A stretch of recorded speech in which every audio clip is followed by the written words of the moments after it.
Keyin ko'pchilik patsientlarimiz so'rashadi, qanaqa bo'ladi? Og'riq bo'ladimi? Yoki deylik qanaqadir diskomfort bo'ladimi? O'sha haqida gapirsak. Endi mana birinchi haftalik hozir masalan meni jarayonga kelsak-da, men bitta smart lifting bo'lmadi-ku menda. Ukamki bishlar, brilyalar olindi, ko'z usti tegi, qoshlar olindi. Qancha katta jarayon, a?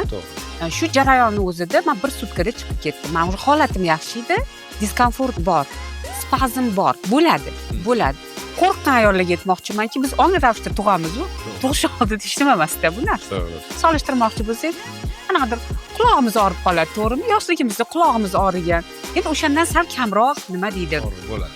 Og'riq bor. Vaqtinchalik, lekin buni natijasi juda uzoq. 15 kunda, menda 15 kunda emas, menda уже 3 kunda o'zim holatimga keldim.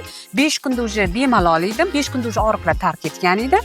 Уже 7 kunlarda ko'rdingiz, уже kelib ketib yurdim. 7 kun уже ko'chaga chiqib ketgan. Yaxshi tarafga o'zgarish bo'ladi. Kundan kunga og'riqlar san bartaraf etadi. Уже asosiy og'riq emas, shu 2-3 kunda bo'ladigan shishlarda.